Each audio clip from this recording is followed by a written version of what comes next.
I was expecting some committee members, but they're not here, so I don't need to introduce them. I would like... Oh, no, Kathy Broad's not here, so I was a bit... Oh, you must have come when I was busy. Kathy's the new committee member. She'd like to stand up and I can totally embarrass you. Fantastic. And Meredith Eddington's outside. So there is a bit of a plug. We are a little short on committee members, both for our conference this year and also just for the chapter committee. So if you'd like to catch me at the end, because I know you'll all want to, absolutely be on that committee, just talk to me after the presentation today. Before I introduce the speaker today, I just have to thank all our chapter partners. We've had a whole lot of new people sponsor. Hello. Had a whole lot of new chapter sponsors this year, or partners we call them. Obviously the Harry Perkins Institute for Medical Research has come on board. They've been very, very generous, providing us with facilities, not only for this, but for our conference in August. Trinity Residential College provides us some room and support. Photo Hendricks and also the community newspaper are on board this year supporting us. Okay, firstly I'd like to move on to our speaker, Jo Saunders. We're incredibly lucky to have her. I'd like to thank her for coming at such short notice, stepping in after our previous speaker had a family reasons that she was unable to attend. But I not only want to introduce Jo, but I want to say a huge thank you to Suze over here, who not only came up with the idea to have a LinkedIn workshop, but also sourced not one, but two LinkedIn specialists. So can we give her a round of applause? So that was above and beyond, can I say? And she's not even on the committee. Okay, so reminding me. So I've got a little bit of information about Jo, and wow, this is pretty exciting. Jo is a leading international LinkedIn expert, marketing strategist, and social media educator who has been helping people connect and communicate since the early 90s. Must have been about 10 then, through pen and paper. Anyone remember that? Events and social media. Known as Australians' LinkedIn demystifier, Jo guides professionals and organisations through the complexities of LinkedIn and social marketing tools. She's going to teach us today how to communicate your career and your business brand messages, showcase your talent and build thought, leadership and relationships through her presentation workshops and mentoring. She does all that. Jo has spoken on a local, international and virtual stage and has trained thousands of people across the world. She was named one of the top 200 LinkedIn practitioners in the world. See, we're really lucky. Ranked number 4 on Klout's LinkedIn expert list and was named number 2 LinkedIn expert in Asia Pacific for 2018. Wow. And it goes on, but really, we are very, very lucky to have you. And let's give Jo a warm welcome.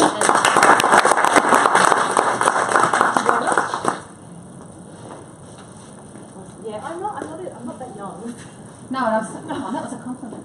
But I'll take it. I used to run a pen friend club for 8 years when I was 18 onwards, so that's what that reference was. But when you look back to the things that you've always loved, the thing that you always love is always the same, like the underlying thing. So the guy, if you're a teacher, that the reason that you like teaching will be the same thing that you love something else. And if you're in marketing, whatever it is. So that was for me, it's all about connection. And that's what I do now, whether I'm running events, whether I'm talking about social media, or running a pen friend club, which is my background, that's why.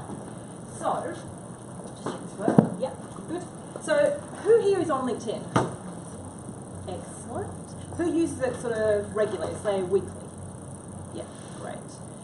Well, it is the largest of the professional social networks. You've got Facebook is massive, and you use Facebook for many different things, but LinkedIn's all about your career, all about business, all about building those relationships in a business context. So, and of course, there are jobs on it.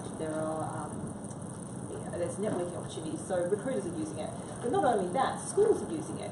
But schools are not using it particularly well. I've discovered. There are some doing great stuff, but it'd be good to see more schools doing awesome things. So hopefully we'll unpack that today as to what your school can do better to really leverage it, because your school is a business just like any other business. So it's really how you can build the brand of your business, but also build your personal brand and lead your team. So you've probably got a talented team of educators on your team. How do you lead them? So who here is in a marketing role in the business? That's pretty much everybody, or are there any teachers in the room? Anybody teach? Yeah. And what is everybody else doing that's not in that sort of role? Not all from schools either. Oh, well, university. I'm saying schools, but I mean schools as in because universities are considered schools. So university, schools, colleges. So predominantly marketing roles. Okay, great. But I'll also refer to teachers because you can lead. You can look really cool when you go back to to your team and show them what to do. So LinkedIn, there are 90,000 schools on LinkedIn. Now, if your school's on LinkedIn, you may as well be there because it's the largest social professional network with 610 million around the world, 10 million in Australia. There's jobs on it, but one of the reasons you want to use LinkedIn is to get found in Google, or whichever search engine you use, because if you Google something, that's what will show up, and I'll unpack that shortly. But when it comes to building your LinkedIn presence, I've got this model that I've created, the 4 C's of LinkedIn Mastery, and we'll apply this to you as a person, so think of you building your own personal brand, but you can apply this to your school brand as well. So it starts with your character. So this is your profile. This is where you tell your backstory, your expertise, what you bring to the table, or your school in the case of an organisation. What do you want to be known for? Then you've got the network side. So it is a large network. How do you connect to people? What's your process? Who are you going to say yes and no to? Are you going to say yes to every man and his dog? Or are you going to be quite selective? And that's an individual choice. So I might say yes to people who have really bad LinkedIn profiles because. So if I say yes to you, it doesn't mean you've got a bad LinkedIn profile. So no offense, but because I help people with LinkedIn, I've got quite a range of people I connect to. But in the education sector, you might look for certain criteria as to decide whether they're a good connection for you. You might not connect to a plumber in America because why would you connect to them? Unless they're connected to educators, so it's looking at who the network is. Then you've got the content piece. This is this thought leadership. So for you or your organisation, what do you want to be known for? What are you an expert in?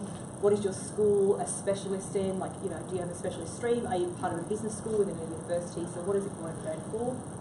And then finally community, because community is what comes from doing LinkedIn really well. So you'll become a go-to for a certain type of information, for maybe a type of industry you're in, is obviously education.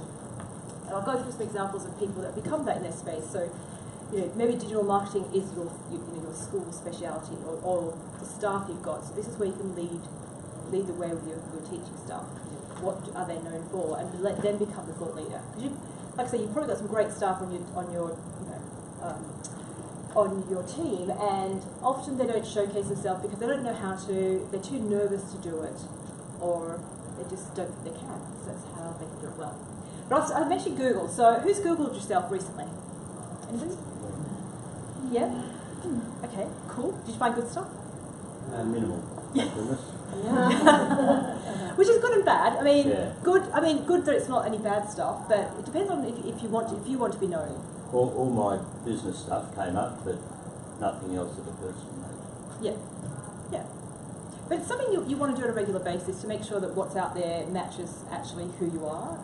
And the social media platforms do feed Google. So if you search for my name, I'm pretty much take up the first page of Google for my name, which is interesting because I've got a fairly popular name, we'll call it. We're not going to call it common, it's popular. So I'm competing with other Joe Saunders, but the number one result is my LinkedIn profile, which ranks higher than my own website. So that's one reason to use LinkedIn for your name, because it allows you to rank for your name. But you essentially want to take up the entire first page with the thing you want to be known for so that the person looking will click. Now, depending on how prominent you want to be in your role, this might apply to your school. So you want your school to take up the first page of Google with good reports, obviously. You might have articles written often about you in the news if there's things going on, so that's going to help feed your rank. But LinkedIn can also be one of those things. And you've got full control over it, and it's free, so why would you not use it? Company pages are completely free. So I did a bit of research. Now, this is a guy that's obviously not here because he's in Melbourne, but I just thought I'll search for. I was actually looking for St Mark's, but I don't know why I had St Michael's in my head, so I did marketing at St Michael's. Now, just this aside, I'm not logged in, so when I did the search for me, I'm not logged into to Google or Chrome, so this is a sort of blank canvas search. So searching for marketing at St Michael's, the top 3 results are LinkedIn, so higher than the website for St Mark's, and it's a guy called Jonathan Rees in a marketing communications management role. Click on that, takes you to his profile. Like I said, I'm not logged in, so this is outside of LinkedIn. But that's the importance of having the right keywords and phrases in your profile to help your school rank. So if I'm looking for someone in a marketing capacity, he's got the marketing term in his headline, which is right under his name here. It's also down here. That's where it says Jonathan Rees, Marketing Communications Manager. That comes from here. So your title of the role you're in is important for being indexed in Google. Make sense? So another example. So anybody from St Mark's here? No, they're not coming today. Oh, okay. Well, we'll talk about them We'll then. talk about Mandy. So then I thought, well, now I type in what I was actually looking for because I got confused. Marketing St Mark's. So not as highly ranked. So Mandy's down here, but her LinkedIn profile still ranks because she's in a marketing role, community relations and marketing, and obviously their website ranks up there, which is great. Then we go to her profile to see why she's ranking. So of course the title is down here, which helps her rank. But what can you see it's missing from her profile? Photo. Yes. Now, who here has no photo on their profile? If you've got a profile, everybody willing to admit? It's kind of I've got one in my bag, but I won't do it. Often when I speak at conferences, I get a volunteer and I get them to put a bag on their head. So if I do that, if I'm speaking at your conference, I do that. Just laugh or go with it. The point I get them to do that is because if you don't have a photo on your LinkedIn profile, it's kind of like you come to this event and you haven't brought your face, which you can't do really. So it's kind of like wearing a bag on your head. And having a photo allows you to connect, because if you think about it, you look around the room, you're looking for that smile, that connection, so you want a photo that's you on a good day in business, you know. And being in a school, often you have regular photos. I mean, you have photos every year, pretty much, so you've got access to photos. So if you know Mandy, maybe just say, where's your photo? Now, I don't know if you know, this is a teacher actually, so I thought I'd use her example. Michelle, she's a connection of mine. I thought I'd do a search for her name, and she ranks here because she won Teacher of the Year, Digital Technologies, and Future Schools, and the third one here is LinkedIn. And that's her there, the photo. So you click on her profile, and so she's a good example of someone who's branded her profile well as a teacher. So they were marketing people, now we're talking teaching staff, because teachers are obviously your thought leaders within your school, particularly if they're leading the way in their space. So I met her, I've not actually known her for years before she was a teacher, but I met her recently at the conference at the top. And she's become a bit of a leader in the digital technology space, but she writes content around that. So if you think about your teaching staff, have you got some staff that are just doing some amazing things? Maybe you've got a special program, or you've got like a, I don't know, aeronautics program, or a, what's the latest thing? Coding dojo, or whatever the next big thing is. Who's leading that space, and how can you get them to talk about it and put it on LinkedIn, put it onto their profile? And she's got a photo that looks like her. She's got an image at the top that says something around tech, digital, so you can brand it. You can have your photo, a photo of your school. It could be a photo of the building, could be a photo that you use on the school website. And the other thing she's done here, she's got her resources. So she's got Mrs. Chalmers Digitech resources. So she's got things on her profile that are useful, so she can refer to them when she's talking about driving people there. And the as I said here, secondary digital tech teacher comes up here on her profile, so she's got that there. She's also got it connected to the company page, which is one of the things you want to make sure all your team are doing, including yourselves. And the way you can see that on your own profile is at the top here you've got the logo. Now you can't put that logo into your profile; it comes from the company page. So, are you guys managing your company page for your school or university? Yeah. So this is one thing to look at. Does your school or university page have the logo? That's a bare minimum. Then you've got the background image, but that one allows all your team to bring it to their profile, which raises the profile. This one here, got this grey box here, that tells you that either there's no profile photo on the company page, or it's not connected correctly, or it doesn't exist. So if it doesn't exist, they can't put it on their profile. So your first bit of homework, for those who haven't, Google yourself, tonight, as soon as you get home, or whatever. Best way to do it though is not just to Google, because Google, when you're logged into Google, it's got all the history around location and all the websites you've been on. So go, if you're using Chrome, the 3 dots here, go to incognito window, and it removes that history and do a search. That gives you a bit of a blank canvas search. And then search for your team and show them what's out there. And then go to the images tab and see what's out there. Are there those images from the weekend that really shouldn't be on Google? Now, if you've got any bad or questionable content that's coming up in Google search, it's really difficult to remove it because once it's on Google, it's on Google. Fresh content is best. So keep throwing content. So here's a side tip. So if you've got photos, make sure they're named correctly. So the reason that my photo comes up, my name is, my images are called Jo Saunders. So make sure your images are named. So if you want to be ranked, if you're talking about your school, make sure all your images aren't image 1, 2, 3, 4, 5. They are, you know, whatever school.jpg, just to help you rank. And if it's a person, so if it's a teacher you want to get ranking, make sure that they take control, because that helps you come on to Google, which controls your brand. So I'll start with profile. So when you're looking at your profile, these are some things to think about. You want to get clear on a personal brand level, but also a school brand or university brand level, because there'll be a bit of a strong crossover. So think about what it is that sort of grounds you. So what are your values? What's the values of your school? Because that will help you write your content for your profile and your school page. What's your vision? So where are you going? Now, obviously, schools have vision and mission statements, things like that, so that's easy because you've got that created for you. But you might have a personal vision. So what difference are you trying to make? Or for your team, what difference are they trying to make in their role, particularly some of the teaching staff? And what voice are you going to take?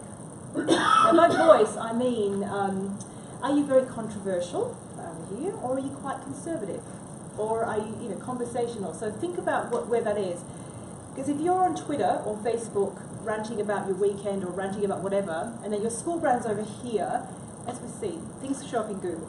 So you want to make sure that your voice on LinkedIn and your voice everywhere kind of matches who you are, because it will show up somewhere and people will make judgments. So you've got to be really careful about what you engage with and how you engage. So for my voice online is very much how I speak. I don't use big complicated words because that's not who I am. And if I did, there'd be an incongruency between who I am and who I show up as online. So you just got to be yourself. Then you've got your expertise that you bring to the table, which is kind of your traditional resume. So what skills and expertise do you have? What qualifications do you have? Do you have any certifications? Have you done something before teaching or before for your staff or for yourselves? Other marketing roles or other careers. How does that come together? Because your unique pathway is your point of difference in what you do. And for your leaders, your executives, your heads of departments or heads of schools, what's their journey and how can you leverage that? What do they bring to the table? And how can you represent them? And on the other side, who are your stakeholders? Now, when I talk to businesses, I talk about who are your clients, but for you guys, who are the people that you want to influence or connect with or make an impact with? And they may be very different for you as a school as to you as an individual. So think about your own profile. Here's some questions to consider. Does it represent the value you bring? So if you think about it for yourself, then think about it for the people that you manage or are part of your team. Does it share your story, as in your professional story? Does it showcase your talents and passion? And does it establish credibility through social proof? So social proof are things like recommendations, skill endorsement, content you're sharing as well shows proof. Have you won some awards? Are you showcasing that? Are you one of those top 10 schools? And I'll mention this, I read a blog researching those top 10 schools, and you're welcome to share it, but some schools weren't really representing that win so well. It's a massive opportunity to share, and it might be shared on Facebook, but not on LinkedIn so well. And it's a different network on LinkedIn. And like I said, does it show up in search? Does your profile show up, or your school profile? Now, there's a lot of information in these slides. I'm not going to go into all the detail of building a profile, but I am sharing the slides with you. So you can capture these. But if you want to grab any images, feel free. And it's been recorded. Is that being shared with the room as well? Yes. So you can watch it again if you so desire.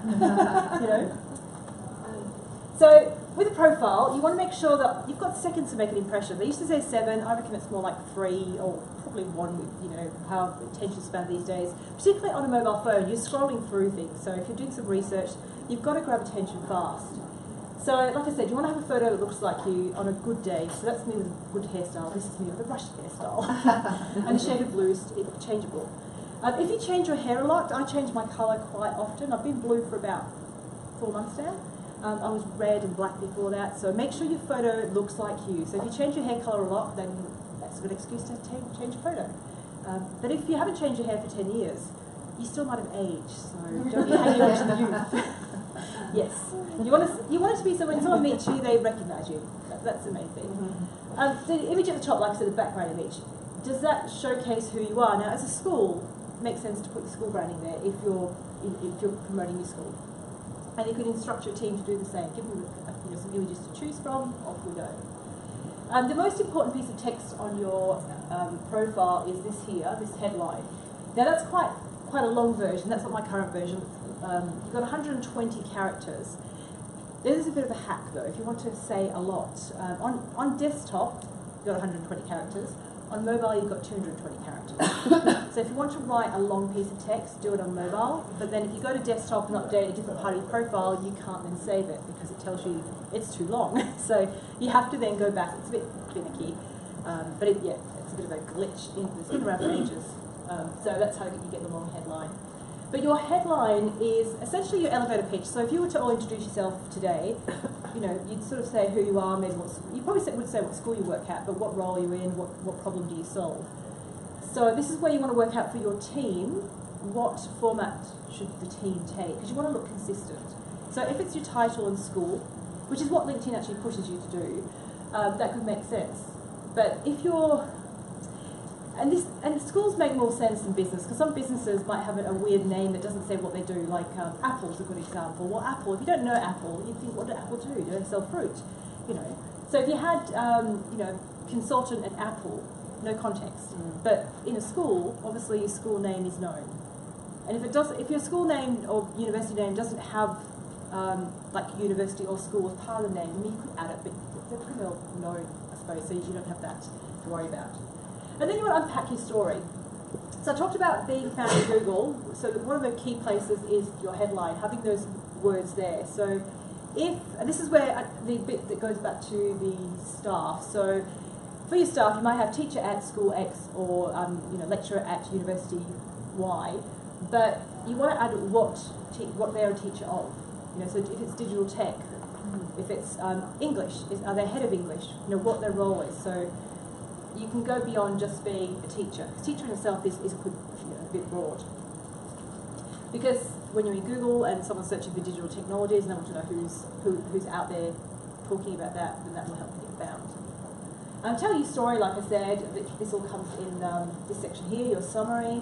You've got 2,000 characters there to unpack your story. It's probably the most difficult piece of text to write as well. Who loves writing about themselves?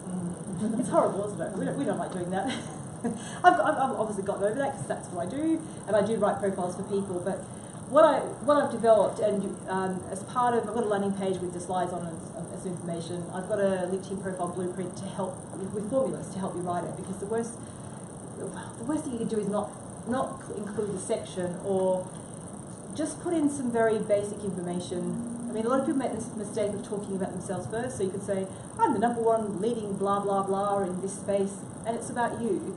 Whereas if you talk about the problem you solve, what you want to be known for, what your school does, or the mission statement, or something that positions you first. So start with who your ideal viewer is of your profile. And then we've got social proof, like I said, unpacking a bit more about who you are. But the other piece of LinkedIn, which often people will set up a profile and then not use it because they don't know what to do. So you want to be building a network of connections, like I said, and they show up over here. You've got 500 plus, and then down here it tells you how many followers you have. 500 is the maximum you'll see on a profile, but that's just because that's just how LinkedIn works. People can follow you as well, so that's more of an indication as to. I've got about 2,000 more followers than I do connections, and I'll go through why that's sometimes important to follow people. The other piece is content. So when you go to someone's profile, now if you're researching someone, maybe getting a speaker into your school to talk about cybersecurity or something that's always important, you might look at their LinkedIn profile, find out a bit about them. Who are they? Are they credible? What are they talking about? What's important to them? And that's where the activities will show up. For your team, for your staff, what content are they sharing that represents them and also the school as well? So I'll just touch on company pages because this is important to you guys as managers of company pages. So firstly, you want to make sure you've got the brand strategy right. So like I said, that thumbnail image, because that shows up on everybody's profile. And it becomes the visual, that shows up in the newsfeed when you comment as a company page. You want to make sure the copy's right. So is it optimized for your school? And it might be as simple as copy and paste from your website, the about information, telling that story about who your school is. And some sort of call to action button. So what do you want people to do on your company page? Because that's fairly new, you can add that. Then you want to have a content strategy. Now, for some businesses it's not worth doing a lot on LinkedIn, but because you're a school, that's a great place to funnel your content through. So you'll share the content, your team can engage with it. So whether it's your teaching staff, your admin staff, your executives, it's sort of almost pre-approved content. So it's a nice way to push that out. You want to think about the themes and topics, and in the blog that I wrote, I mean, some schools are doing some great things. So things like celebrations, people love that sort of thing. What are you achieving? What are your staff achieving? What are your students achieving? Is there something new and innovative that you're doing in the school? Frequency, so how often are you posting on LinkedIn on your company page? Is it weekly? Is it just hit and miss? Who's posting on a regular basis right now, like weekly? Who's sort of whatever they remember? Because some people, it's really, I better post on LinkedIn because I haven't done it for a few weeks now. So sometimes that's your strategy, which better than nothing, but it's better to have a strong strategy.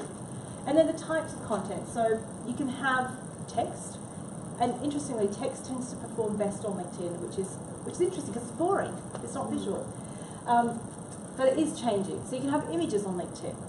You can have video and links as well. Oh, and also documents, that's fairly new. So you can upload a PDF, slides. So I could upload these entire slides to LinkedIn, and they'll be native in LinkedIn. But what you need to understand with types of content, and this is something schools are getting wrong, is sharing links to your website, to your newsletter, won't work. It doesn't engage, and it doesn't get the visibility that native content gets. So by native, I mean if you upload a photo or a video or a document directly to your LinkedIn company page. Now there are specifications, so a video, for instance, can be 10 minutes maximum. Now no one's watching a 10-minute video on LinkedIn unless it's really, really interesting. So you want to keep them really short and snappy. Could even be a GIF type of video. I think I saw, maybe Perth College, when their Year 12s were graduating, they had a little GIF type of video that they played, I'm sure it was on LinkedIn, but it just played, and repeated, and that was the video, and it grabbed attention in the newsfeed, so that's a nice way of doing it. With images, you can put multiple images, not just one. So that grabs attention. There's a way to do that as well. So if you put one image, that's fine. But two images, suddenly they're split in the middle. So depending on the image, they look a bit weird. So you want to go in odd numbers. So 1, 3, 5, or 7. 5 is the maximum that you'll see on the screen. 9 is the maximum you can have altogether. So I would go in 3 or 5. To get that visibility. And I'll show you some examples of what it looks like. Can I ask you a question? Yep. We have blogs, so we produce about 11 to 14 blogs a week, and we put some of our better blogs, which link back to the website, on LinkedIn. Are we better to put the text in and the video, or the text and the image in direct than a link back to the website, do you think? Yes, well yes you are in terms of reach, but there is a hack that LinkedIn haven't fixed. So I don't know if it will get fixed, but external links don't rank highly. So the way that, if someone tells you they know the LinkedIn algorithm, run away fast because no one knows, even most people who work at LinkedIn don't know the algorithm. There's only a few people that do. But I do a lot of testing and measuring with other LinkedIn trainers around the world. So one thing we've found is that within the first few minutes, you post your update and it's only shown to a select number of people. If those people engage, then they're propelled forward and so on. So you want to get that engagement and reach initially. Now having an external link kind of counteracts that because it looks at the content and ranks it as external, so it doesn't show it. So here's the hack. So post your content. Now if you've got a long blog, grab a section of that blog piece that's interesting and then have read more. Post it. You might have an image with it. And then, immediately, go into the 3 dots at the top corner, edit it, and add your link. Because it's already been indexed as native content. That's a bit of a workaround for now. Yeah. I don't know how long it will work. It's been working for a long time. And that will help you get more visibility. But there are ways to write it as well to engage people. But a lot of schools just do that. They post a link to their blog because it's great content. And then they're not getting visibility and engagement. When you do that and you add the link as like a secondary action, does it then pull a photo? You know how sometimes you have to add a photo? It will do that for you even though you post one. No, so you're better off putting it as if you've got a photo in the blog, put that photo as a native. So a bit of text, the actual photo, and then link add the afterwards. link after. Yeah, it's a bit more fiddly, but it's LinkedIn. I don't work for LinkedIn as well, just as I just specialise in their product, and there are some things that I don't love, and that's one of them. So I'm making my business to work out how to best use it in a way that's going to work. So that's just one to make note of. The other thing with company pages is it's a hub for your content. So you're sharing this regular content, and you might think, well, how do I get my team to engage? Well, if you train your team up and they're expecting certain types of content, so you might have a schedule of, Mondays this type of content, Wednesdays this type, Thursday, Fridays this type, or you might have other things that kind of slot in. But let people know that it's there so that they can actually engage. So share the link with them, tell them to go there, because that will help other people see your content, not just. And I'll explain how it works. But also it's a hub for your team. So, like I said, this is almost pre-approved content they can engage with and share. It shows up on their profile when they're connected properly, and they can engage with the content. So, as an individual, you might think, you don't have a lot to share on LinkedIn, or you might not know what to share. So this is a way of riding on your school's coattails, although you might have written the content because that's what you do. But in terms of your team, because if you're trying to educate your teachers, for instance, or leaders to do something on LinkedIn, they might be thinking, well, I don't have time for this, I'm busy doing all this sort of stuff. But if they simply comment on the company page update, which is for your school or university, that allows them to get the leverage from it without doing any work, extra work. Now, who manages their leaders' LinkedIn profile in the school? Are any of you doing that? And that's something you might offer as an extra if they don't have time to do it. You might just take it on and comment, switch, go into their account, comment as them, just so they've done the work, and then they'll see the traction.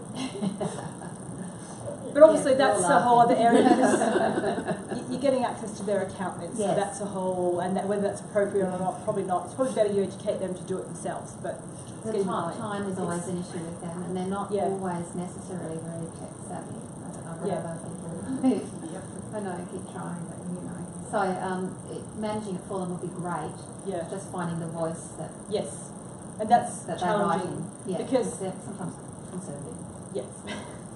And you've got certain criteria, and you've got privacy issues and all sorts of things, so that's something you have to be careful with. But when I'm with companies, I've got some companies that do a weekly stand-up, and they actually, 10 minutes, they talk about LinkedIn. I was quite surprised, because I didn't instruct them to do this. They just decided to do it. So they all look at LinkedIn and work out what they're going to comment on or how they're going to engage. So it might just be, a cup of coffee, this is on LinkedIn, can you comment on this, and just show them how to do it. And then eventually they'll learn a new habit, they'll see the benefits, and they'll do it themselves. Now, one thing about company pages is, they are called company pages even though you're a school, but there are types. So there's a company page which is for a company, and there's a school page, and some schools have got it set up wrong. So when you go to a page, there's a feature showing you how many alumni there are. Some pages are missing that. It's because they're not set up as a school. So when you go to the education section of your profile, your students can't say that they went there necessarily. It looks broken because it's not set up correctly. So have a look at the back end. So for example, I did a search for, is anybody from PLC here? Yes. So your page is set up wrong. And not to, it's not something that would be obvious unless you know this stuff. So if you search for PLC as a school, it says no result found because there isn't a school page. If you then change the search to company, it shows up. So it's set up as a company. So it's not wrong in terms of using LinkedIn, but it just means some of the benefits of a school don't apply to a company. Some training organisations don't set up as a school, and then you can't say you studied there. It shows up as that grey box. So it depends on if you want that benefit. Yeah. So would you be better off so that your search will invoke having both? Or No. Typed in that you have to have it as specified as a school for it to come up. See how it comes up. Most people don't do that though. I just did that to find out what it was. If you do a search for PLC in full, it would show and the company would show. But I'm showing that to prove that it's not a school, and so you can do that for yourself. So if you're doing some research to check what page do you have, is it a school page or just a standard company page? If you do, in the filters, go to drop down if it doesn't show up. If it does show up, but work out which one it is. That alumni part that you get for being a school is outstanding. If you don't have it, I'd highly recommend it, especially for your alumni and also anyone fundraising. It's awesome. Yeah, so there's a reason, and it's just a matter of switching over. Yeah. So it's just something to have a look at. Is it set up the right way for what you want to achieve? I mean, like I said it was wrong before. I don't mean it's wrong. It just means it could be better if you want to tap into your alumni, because that's sometimes a powerful network as well. Another thing with company pages or LinkedIn in general is having some guidelines for your school. So who here has social media guidelines for your team? And does it include LinkedIn? And that's something to consider, because, I mean, it could be across the board in terms of how people operate on LinkedIn, on social media as a whole, but being specific to LinkedIn, like guidelines in how your team are representing themselves. You can give them some direction around how do they put their title, how do they position their headline. Now, you can't obviously control what they put out there. They might not want to do what you say or recommend, but it makes it easier for them because you're solving a problem. And then training, so training your team. So from what you've learned today, you might go off and have a look at your own page and presence and do a few tweaks. And then while it's fresh, go and teach your team what you've learned. It might be, I've just found out my company page or our school page isn't actually set up as a school, so I've changed it, and now this is the benefit. And you look like a superstar. And if it's too hard, that's what you can get with me for, because that's what I do. I speak to organisations and how to do it properly. Can I give an example of that? When we changed ours over at Santa Maria to a school, we emailed out all the alumni, and then all of a sudden they joined up, because you have to put you into that school and they automatically appear in this alumni section. But also then they joined the LinkedIn group that we had there by default, because they'd gone there, so they had a bit of a look while they were there. So we actually emailed them to say, hey, we're now a school, and if you do this, we can with connections. So that worked really well, what you're saying. Yeah. It's a good example of that. And it's a feature that people don't necessarily know about, because you don't know what you don't know. So it's just, making some changes. So if you want to know, actually part of the guidelines as well is how do you transition over from the people that have got keys to your LinkedIn company pages or other social media pages. So part of having some guidelines and policy, if someone leaves and they set up your company page, what happens? Because if there's one person who set it up, then you've lost access to your page. And a large, what can I call them without saying who they are? A large department of emergency services, we'll call them, lost access to their company page because they didn't have any policies and procedures. The person left, they didn't know how to get in touch with them, and then they had to contact LinkedIn. Now that's really difficult, because you think, oh well, just go to LinkedIn and you just prove who you are, that you're in this role. It's really challenging. So it's much better to prepare for this by working out who's managing the page, have multiple admins, and there are different levels as well. Now, to find out if you're an admin of your page, which you probably know this, but if you haven't looked at it for a while, on your own profile when you're logged in, if you go to the Me menu at the top here and go down to Manage, if you see something here, these are the company pages listed. So if you have nothing there, it means you're not an admin of your page. So, and if you're in a role that should have admin, you need to find out who it is. Now, you can't find out on LinkedIn who it is. You can't go and say, oh, who's the admin? You're going to have to ask around, and it might be that someone's left. And this is what happened to that other department, because they didn't know who they were. So it's just something to manage. So if you're not sure, then search, does your school have a page, and then just try and work out who it is. And it might take it to then contacting LinkedIn and trying to navigate through that. Now, LinkedIn helps a bit challenging at times. And here's a tip: if you open a case on LinkedIn Help, and you want to escalate it, I tweet them. Yes, I've heard that. A bit weird, though, because it's not LinkedIn, but it's they'll ask you for the case number, and then they look into it. It just seems to get more traction. So that's where Twitter can be quite useful. So to look at your admins, you go to the page. Actually, let me just go back a minute. At the top here, you've got admin tools. That's where your admins are. If you click there, and then you will see who's showing up. So this is obviously my company page. It's just me, so I'm just the admin. But when you've got a team of people, you might have the marketing person. You might have given access to other people on the team that you want to contribute to your content. So you can have recruiter posters, sponsored content posters, lead gen, all sorts of stuff. But you can have multiple admins, and this is where it is. So you might want to look at that to see if there are people on there who've left, who shouldn't be on there. Because, well, people are nice in general. Sometimes people are not so nice when they're annoyed or whatever. So you want to make sure you remove them and change it over as part of that transition of staff. And then you've got analytics on the back end. Now, profiles don't have this, unfortunately. There are some things you can check, but on the company page, you've got things like, on the top here, you've got who your visitors are, updates and followers. So for your content, this is a bit of a graph here. Here, this piece of content was really popular compared to the rest, and they just dropped off. So then I can look and go, well, what wasn't working? And it might be I'm sharing external links, and it's not very interesting the way I've written it. So, you know, my company page, because it's just me, I don't put a lot of effort into it. It's all scheduled. It's because people connect to people on LinkedIn. Unless you're an organisation and you're trying to build a voice of a community. So schools are very different, obviously, than universities. But it's your business and it's just you.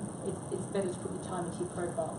So you can look at your content down here. You can see what worked, what was most popular, and then just do more of what worked. So any questions around analytics? Just want to touch on that. So in terms of school, so have a look at so part of your homework. Have a look at your school. Does it look like this now? As you can see here, there's no branding on this. It's a very basic page. It's got the map here. There's no information, no about information, no branding, no logo. It's very minimal. Hasn't got any staff connected to it. It's got 12 alumni, 13 followers. So it's set up as a school page because it's got the alumni there, but it's you know, a blank canvas. So they're in the US, so I decided to use them. So it's not a negative. It just means it's an opportunity to build a profile. And then we've got St Hilda's. Is anybody from St Hilda's here? Oh, okay, you guys are doing a great job. So this is what you can do. So look at St Hilda's, look at other schools. Actually, your school doing quite well in terms of positioning and branding. So have a look, you know, logo here. Have you got an image at the top? You've got the about information. You've got the map down here. Then of course you've got the home is where all the content goes. You've got the team. You've got the jobs, alumni. So it's set up as a school page. And it says at the top here, alumni, so I can see that's set up right. And then you've got some followers.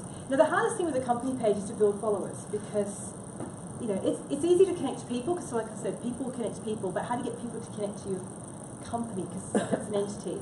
So it's asking and reminding people. So when you send out newsletters to your school or university community, ask people to follow you and tell them why. Why should they follow you here? And what's going to be here that they can't see elsewhere? Because your content on Facebook, for instance, might be more the fun behind-the-scenes sort of stuff, but on here, it might be more about the achievements of the school, maybe some grants or things like that. So think about what you're going to put on here differently and how you can sell it to them. And then with content, what's your content strategy? We've talked about a few different things. So I can see the last time you posted was 6 days ago. There's a photo talking about the new principal. Now, some of the things you can do you mind if I give you a bit of advice? Cool. So, you've got the see more, so I can't see what's behind the see more, so there might be some hashtags in there. Hashtags actually work really well on LinkedIn. They've been around forever, but they had no purpose initially. But now they do. What they do is they index content. So you've got hashtags that are, you know, it could be hashtag STEM, for instance, or hashtag whatever your topic is. So it's a theme or a topic for that post. You can also create your own hashtags to index your own content. So, for instance, I run an event called LinkedIn Local, so I have hashtag LinkedIn Local Perth. And that allows me to search for content where other people are talking about that hashtag across the network that I'm not connected to, or they're not connected to the page. So you can do that for your school. You could hashtag your school or a short version. So for instance, MLC, for instance, you could have a hashtag MLC, something else. I mean, MLC is obviously a tricky one because there's an insurance company called MLC. You know. So it could be something within your school that you've got part of the acronym and part of the project. Also, mention people. So you've got Principal, Mrs. Fiona Johnston. Why not mention her, because that brings her into the conversation. And the reason I can see she's not mentioned, it's not blue. So what that means is on her profile, she'll get a notification saying she's been mentioned. Of course, you can tell her manually, you know, go by email, whatever, that you're talking about her and invite her in that way. And she may have already commented, I'm not sure. But that's a nice way to bring them in through LinkedIn. So, and also, if I'm reading that update, if it's a blue link, I can click on it, go to her profile, and this is why it's important for her to have a really good profile, because I can say, well, who is this new principal? What's her story? Where has she come from? What's her expertise? So that makes it easier. And then, of course, you want to make sure she does have a strong profile representing your school brand. And the other part, I'll just go back here, you can click here, see all employees. You want to make sure that that matches up with your team. So are all your team connected on LinkedIn, provided they're on LinkedIn and they're happy to use it? Are there people there that shouldn't be there? Now that's a difficult one to manage. Even if you're an admin of a page, you can't kick people off your page. You have to let LinkedIn know that that person doesn't work here anymore. which is a bit clunky. That's another thing I don't like about it. I think you should have that power to kind of disconnect people, particularly if it's someone who's been let go for different circumstances, and you don't want to be associated, so you can't do anything about that other than let LinkedIn know. So click on the See Employees and make sure that this represents your team well. So if we look down here, and this is where you don't have the control because it's on the individual. So giving them training and guidance as to how they represent themselves.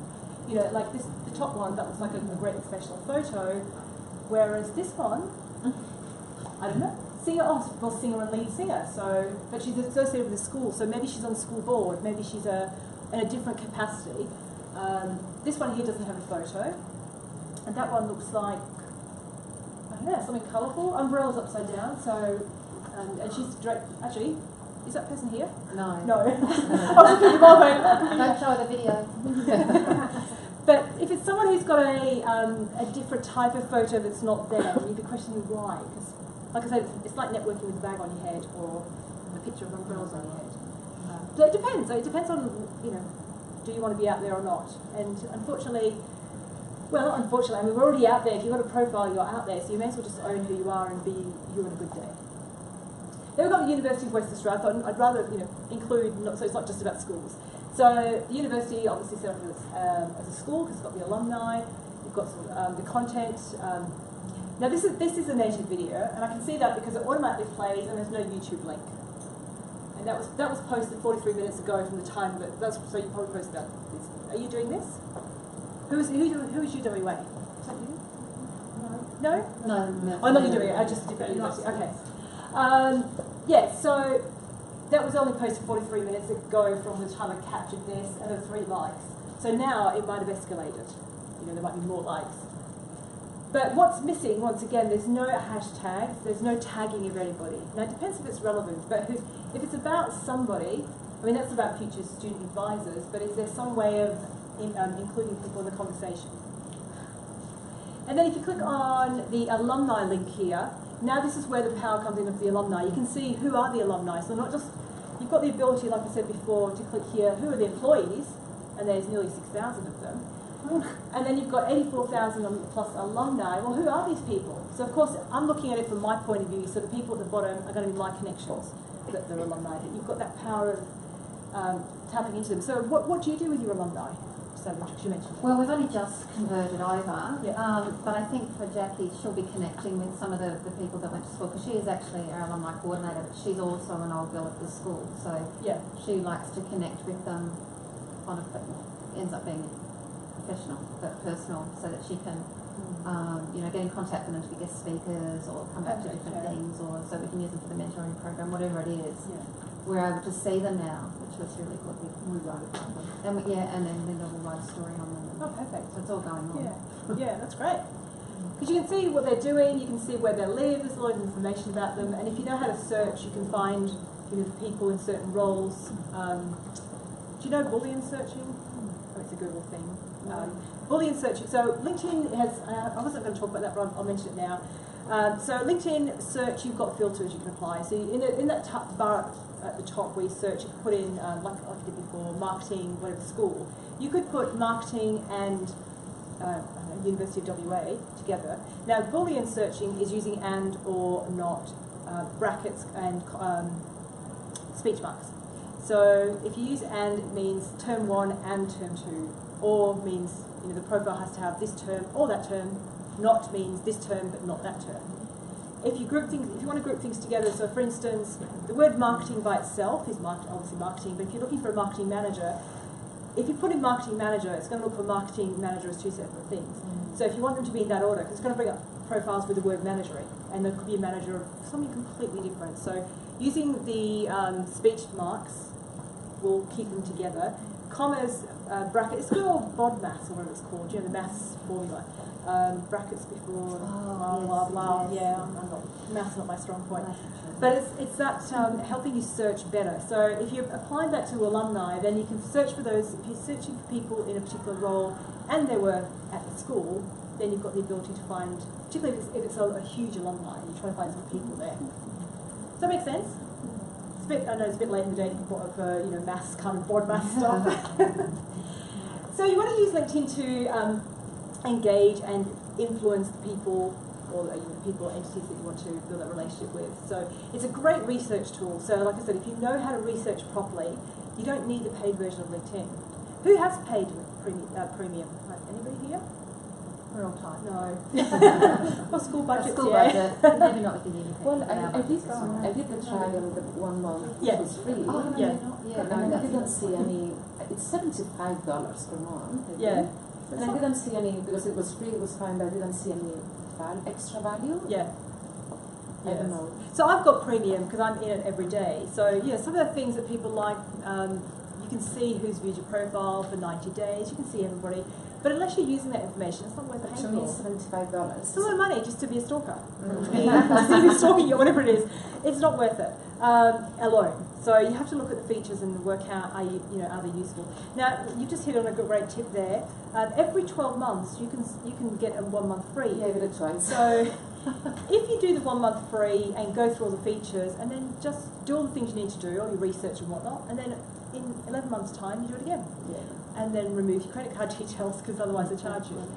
But I mean, I love it because you've got access to LinkedIn Learning, which is some high quality learning material. That's it's not that's been approved by LinkedIn. So it used to be lynda.com that they bought. So if you know lynda.com, it's it's good quality. Yeah. So if you're looking for resources to learn from, then you might pay for it. I mean, there are other things as well like, that we can go through later, but or you can ask me about. But in its essence, you can use a free version to achieve what you want to achieve. If you understand how to search properly, that gets you around those limits. One of the things that the free version limits you on is search. You might get to a point where you hit the search limit. It will actually tell you hit the commercial search limit. So then you have to get clever and smart. So if you know how to X-ray search, anybody know what that means? It's searching the site. So you do site : linkedin.com, blah blah. That's called X-ray searching. You search the site outside of LinkedIn, and then you search for the terms. You're not in LinkedIn, if that makes sense. So there's a couple of hacks for getting around certain things. My daughter's at TAFE, and last year her lecturer was teaching them how to search, and they all hit the commercial search limit because they were doing a lot of high-end searching. So I just showed her the hack, and then continue on. And then she got me to do some training in a TAFE course.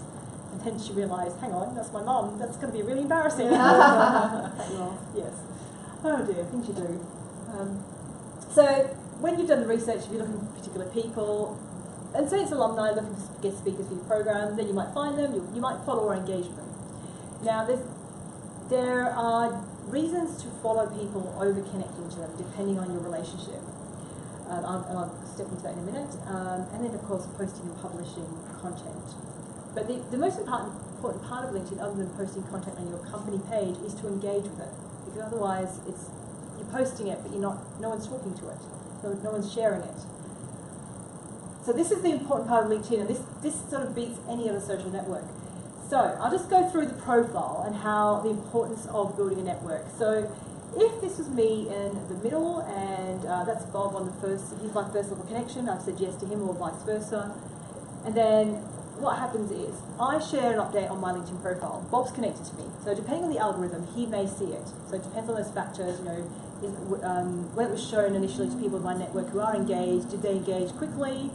And it goes forward. So if Bob sees it and engages, what he's doing is amplifying it forward. And this is where you can use it with your team. So if Bob comments, and he's connected to Barbara, we'll call her. Barbara may see my update. I'm not connected to her. She's 3 degrees away from me, but he's connected to her. Yeah, that's right, 3 degrees, yeah, because he's first, second, third. So if she comments, she's sort of sharing it with her network.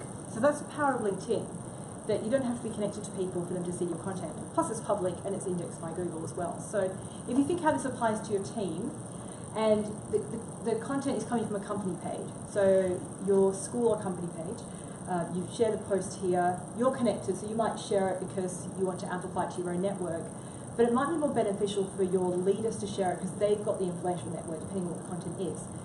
So this is the thing that you get them to do. It doesn't take long. So yeah, they're time poor, but there's value in them doing this. So you've created this post about something interesting you're doing, or maybe you've just won a big award, or your school's got some great recognition, or something of interest. You put it to your company page, then you want to be engaging with it, getting other people to engage with it, and then it sort of reaches their network. Does that make sense? And then they engage with it. And the things that people love to engage with is good news stories. Like I said, if someone's won an award or achieved something, people just love that. So, but if you don't get them to engage in the first place, you're missing that audience. Does that make sense?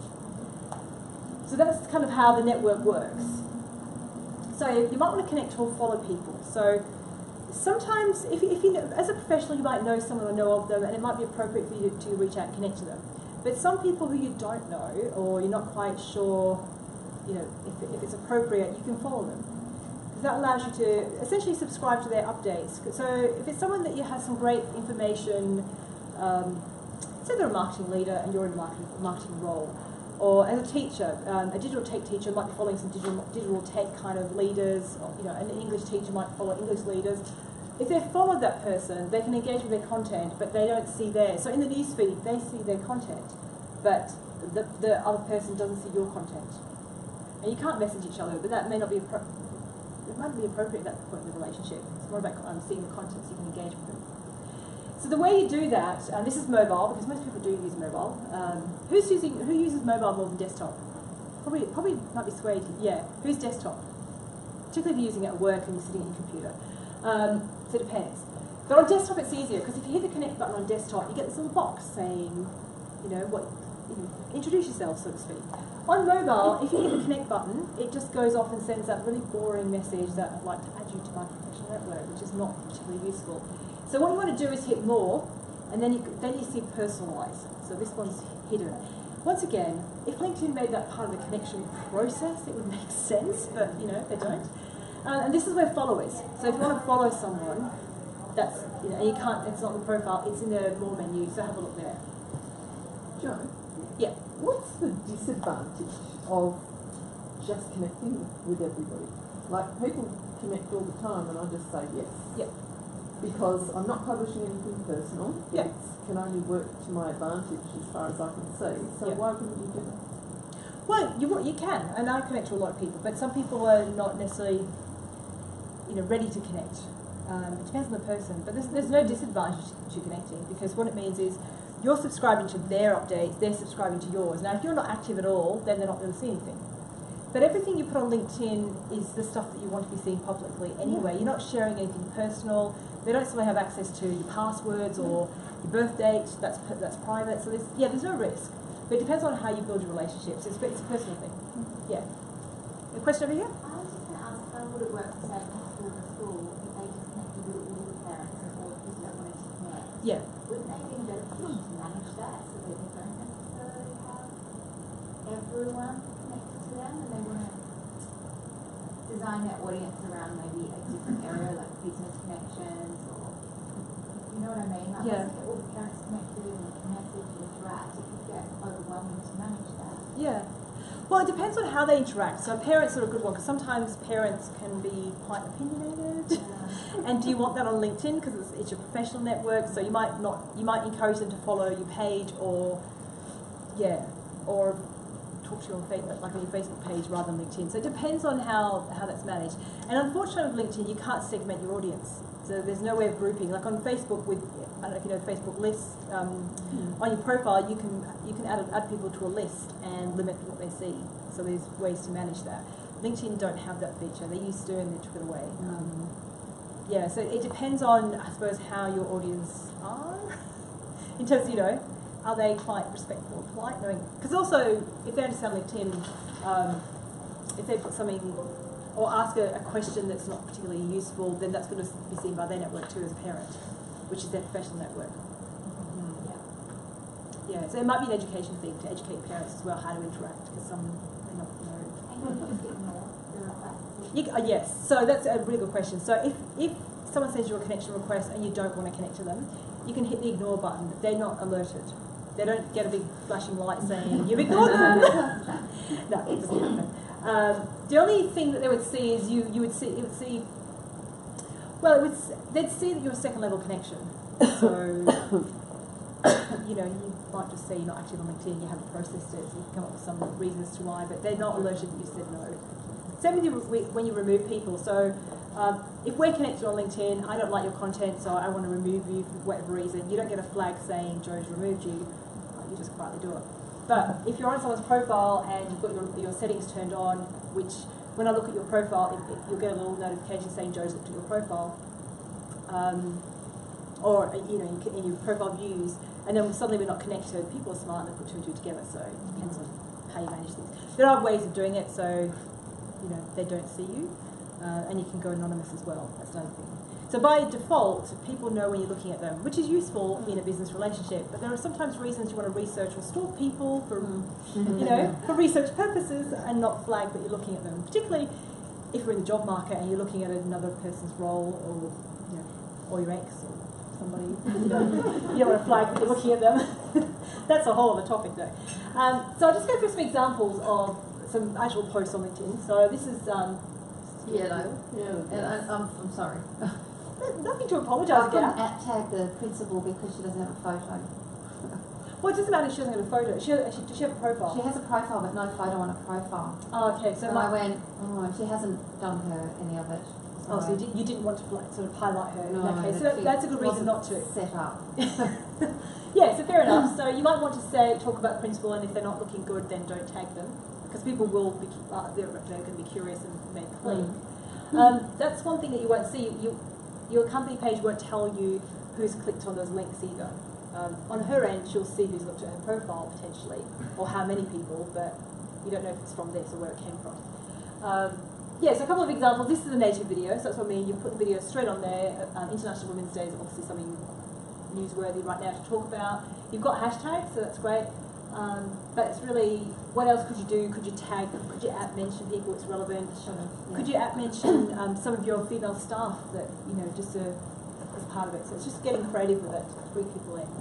I was going to say. I did try to tag some of the alumni that were mentioned in there, but I couldn't find them, so I gave up. I found one or two, and there's about 5. So you mentioned the person if they had a great profile. If not, you probably wouldn't bother, but you still want to highlight them. So you might want to talk to her about updating her profile. Some of the the Scotch, same. A couple of great posts here, photos. But these are links. So, link to Scotch. You can see the link there. So the engagement is low because they're links, from the blog. But other than that, it's great. It's just then bringing the content from the blog into here, using a photo, then linking to the blog afterwards, as we mentioned.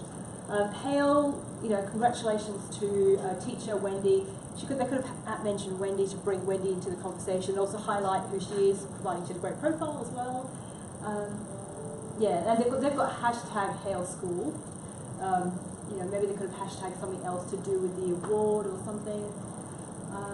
University of WA, that's a native video, you can see if it plays in the feed.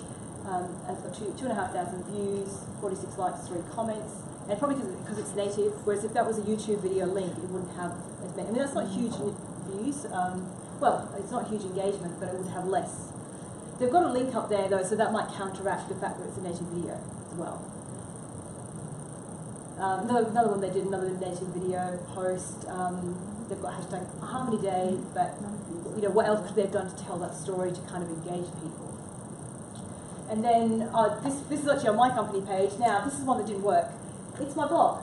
It's a blog about that you should read. It's about schools and what you could do better. But it's got one like, because it's an external link on a company page. It's not very exciting. Whereas if I shared the image and the text separately, so I like creating examples of what doesn't work for me as well, so you can learn from me.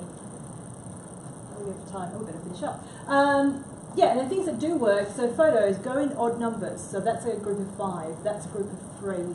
They look, okay. But if you've got 2, it would split down the middle. It just wouldn't work. And they get the views. Mention people, hashtags. Now this is my most engaging piece of post. I created this video on Snapchat. I don't use Snapchat because I'm not 15. But I was making a point about when you connect on LinkedIn, you shouldn't use that default message. I created a video on Snapchat with a robot voice. That was it's up to 9,000 views or something now, so that was quite engaging. But think about what you're doing, what you're learning, where what conferences are you at that you can share. Because if you're thinking, well, I don't have a lot of content to share, what are you learning when you go to events? You could share, went to a LinkedIn session today with this organisation, and what did you learn, and how you're going to apply it. So you've got a bit of homework to do. Review your presence. Do a bit of an audit on your school presence. Look at your team. Who's connected to your company page? what do their profiles look like, particularly those leadership people, leadership roles and leading staff. I've got a 7-day challenge that I run as for free, so you'll find it on my profile. I'm not going to tell you where it is, you can just find it. That'll be the challenge in itself to find it. I've got a profile blueprint, it's on this blog page, this is the link here, but you can share it afterwards. But feel free to connect to me and ask me any questions. I love questions because often it means I'll write a blog about that question, so yeah. A question here? Yes, sorry. We've been told as a staff to be very careful with our social media presence, advertising where we work, particularly because it's at school, and not to be engaging with students, on a personal level. Yeah. So then how do we, as I suppose marketing professionals, then go back to the school and say, well, actually, we really want you to all start engaging in LinkedIn, and why would they want to engage in LinkedIn if they're not already? How do we sell it to them? Yeah. Well, you could start with Google search. I mean, people are looking on Google. Are they looking for them? If they're a teaching staff member, are they building their own brand? Often teachers are not loud voices. They're great in the classroom, but they're not good at promoting themselves. But it's not about promoting themselves. They're promoting the school inadvertently. So it's that whole togetherness. So it's and connecting to previous students. Like if you're in primary school, this is not going to be an issue on LinkedIn because primary students aren't there generally. The minimum age for LinkedIn is 16, I think. They've changed it a few times. But would you connect to students at university level? Possibly. So you don't get much negativity out there. So it's not like Facebook where you've got to manage a brand. You just don't see it. But just for that network, how it works, reaching 3 degrees and exposing your school brand to your professional network would be the reason. So just looking at what is the value proposition for you particularly.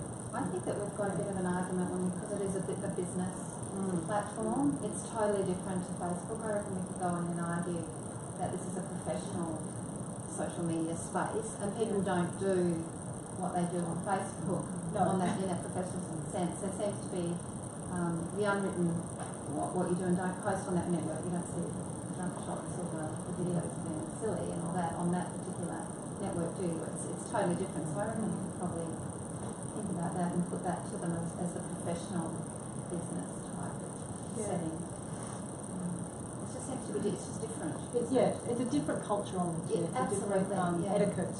Different tone. I mean, in Twitter and Facebook, that's friending people on Facebook, I couldn't do that.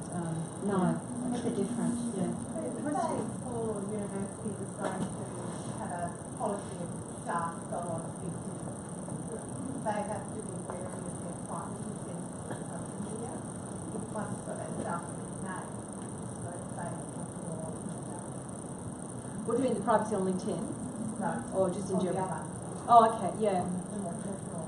Yeah, well, all the platforms have privacy settings, so you can work, and you've got full control over that. So, I understand that, but I'm saying that the individual staff members may not have tight privacy settings on there. Oh, I see.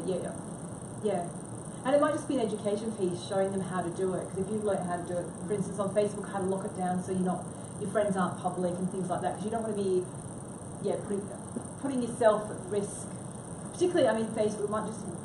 Really appropriate to friends, students on Facebook, unless you know them well. I mean, I don't friends, students, and less my kids. That's it. I don't friends, young people on Facebook. And I think sometimes as businesses, if you can encourage the staff not to put where they work on their private Facebook profile, because that's when they come into trouble. So they're better off not to have that connection on there, but different on LinkedIn, I think, maybe. Because if they do something silly, then people say, they work there.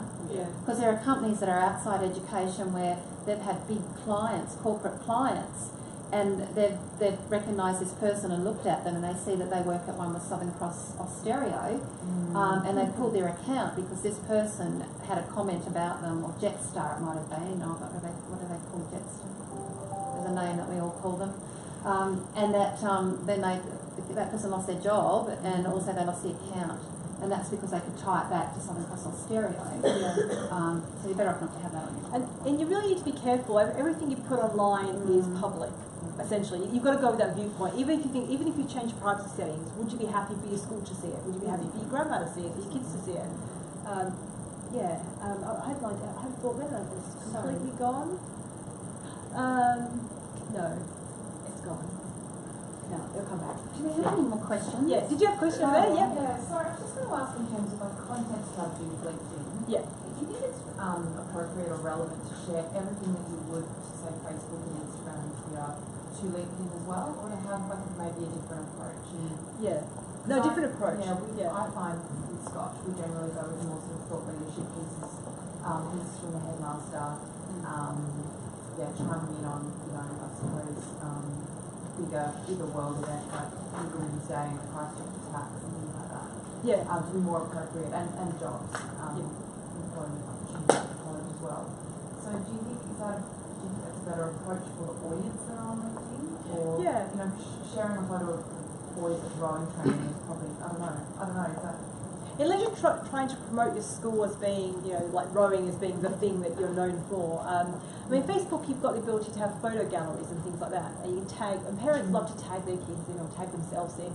You can't do that on LinkedIn. Oh, I know, I've got my point now back. So on Facebook, people can just come to your page and write anything about you if you've got your settings open. And most people should. I think one of those sites like Today Tonight has been shut down because they do attract a lot of nonsense comments. LinkedIn, people can't come to your profile and talk to you publicly. They can message you, they can respond to your updates, but they can't come and post on your wall, so to speak. They can't post on your company page public wall. So you've got a lot more control over that in terms of brand and that risk. But yeah, so going back to strategy on different platforms, yeah, it should be different, I think. Facebook might be just the more fun, the more community feel, what you're doing in the school environment. I mean, I don't like sharing what's coming up on Facebook, like what events. I think just security and I don't know, maybe I'm a bit conscious a bit too over. I don't like seeing the sports days next week and we're going to be here or we're going to be on an excursion here. Talk about it after the event, absolutely, because that way you're sharing what the school's about. But on LinkedIn, you're not necessarily going to talk about school excursions and stuff and sports days. You're going to be talking about different type of content. Yeah. And it might be getting your team together and brainstorming what content fits here and what's the purpose and who's the audience for each platform. Yeah. Did you have a question? Joe, what's your process for new connections? Process, so in terms of how I do it, or how... You get a new connection, do you respond to them? Do you provide them stuff? I don't. One thing that people make a mistake, and you've probably seen these people, you connect to them straight away and they're trying to sell you something. Yeah. And they haven't worked out who you are, what role you're in, do you even need their services, do you need a new whatever it is they're selling. So don't do that, even if you have something to sell. But start a conversation. If it's the right person, I like to respond to people's, and I like to connect with conversation. So when you personalise it, send it an introduction. You know, I'm in this role at this school, I'm interested in whatever it is you're interested in, or make it about them. I loved your article about blah, blah, blah, or I loved your video about whatever it was, or their comment. Maybe you've seen them in a conversation and they made some great comments and now you want to connect to them. So reference something about them, because people like to hear about them. Don't sell to them, don't be pushy, don't tell them what to do next, or don't say, follow me on Facebook. You know, or go to our Facebook page. People they're on LinkedIn. So, yeah, depending on who it is, just think about how can you start a conversation. But you don't want everybody to start a conversation. I get people to connect with conversation. I've spoken at a conference recently, 1,200 people, and about a third of the room connected to me with a personal message. Now, I had to reply to all those messages. There's no way of, I can't outsource it, I can't systemize it, so think carefully if you're going to be doing things in volume. Another thing not to do is don't use any third-party tools to cut corners. There are a lot out there that are always being developed. They actually breach the user agreement of LinkedIn and they're constantly checking for them and it puts your account at risk. So be super careful. So if you work with any experts and they say use this tool, just check first. And who's read the LinkedIn user agreement recently? I have. I read it often. Get familiar with it. You know, just let us know. Yeah, bedtime reading is great. It's actually easy to read, but it gives you some guidelines and it tells you what you can and can't do. They've changed a lot. They used to have very strict rules about photos. Photos had to be a likeness of you. There couldn't be multiple people, all these different things. I mean, you shouldn't have a logo for your photo. It should be you on a good day in business. But there are other things that are in there that are worth looking at. But one of them is third-party tools. That you shouldn't be using things to automate or try and suck data. Like taking out all the email addresses from your connections and adding into your mailing list. Don't do that. You can't do it anymore, actually, taking that feature away, which is a good thing. People are up in arms, particularly marketing people, going, I can't now do this. Yeah, no, don't do it. Yeah. Okay, if we've got any more questions, we might need to Yep. our last one. If you have a thought leader who's written a post, is it better for them to post it on their profile and then link into the school, or do you post it on the school profile and then at them? That's a really good question. So I'd do both. If they are active on LinkedIn and quite comfortable, get them to write it on their profile, tag the school, and let people know if they haven't to engage with it. But from the school perspective, grab that information and share it, obviously with permission, if they're cool with that, and share it there as well and tag them back in. So you've got, but don't do it straight away. You know, give it a bit of space, maybe a couple of days and do it. Yeah. So you're raising both brands together. Yeah, but if you've got people in your school community who are active, then celebrate them and they can be the show pony in your school then. Yeah, absolutely. Okay, we might have to cut it off now. I know we've probably gone for a long time. Wow, that's all I'm going to say. That was absolutely fantastic. I've got a little something for you.